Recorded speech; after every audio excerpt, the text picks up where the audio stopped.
இருசக்கர வாகனத்தில் பயணத்தின் போது மழைக்காக குடைபிடித்த பின் தவறி விழுந்து உயிரிழந்த சம்பவம் பெரும் சோகத்தை ஏற்படுத்தியுள்ளது.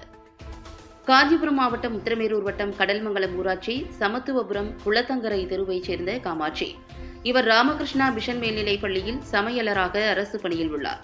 இவரது கணவர் 20 ஆண்டுகளுக்கு முன்பு இறந்துவிட்ட நிலையில் தனது மகன் மற்றும் மருமகளுடன் அதே பகுதியில் வசித்து வருகிறார். நேற்று மாலை பள்ளியில் வேலை முடித்து தன்னுடன் பணியாற்றும் சக பெண் பணியாளரான சத்யா என்பவருடன் இருசக்கர வாகனத்தில் தனது வீட்டிற்கு செல்வதற்காக பின்னால் அமர்ந்து மழையின் காரணமாக குடை பிடித்தபடி சென்றவர் சிறிது தூரத்திலேயே காற்றின் அழுத்தம் காரணமாக இருசக்கர வாகனத்தில் இருந்து தவறி கீழே விழுந்தார். இதில் பின்புற மண்டையில் பலத்த காயம் ஏற்பட்டு உத்திரமேரூர் அரசு மருத்துவமனைக்கு 108 ஆம்புலன்ஸ் மூலம் அழைத்து செல்லப்பட்டார். அங்கு முதல் உதவி சிகிச்சைக்கு பின்னர் மேல் சிகிச்சைக்காக செங்கல்பட்டு அரசு மருத்துவமனைக்கு கொண்டு சென்றனர். தீவிர சிகிச்சை பிரிவில் அனுமதிக்கப்பட்ட காமாட்சி இன்று சிகிச்சை பலனின்றி உயிரிழந்தார்.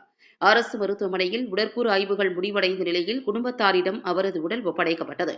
மேலும் இச்சம்பவம் குறித்து உத்திரமேரூர் போலீசார் வழக்கு பதிவு செய்து தீவிர விசாரணை மேற்கொண்டு வருகின்றனர்.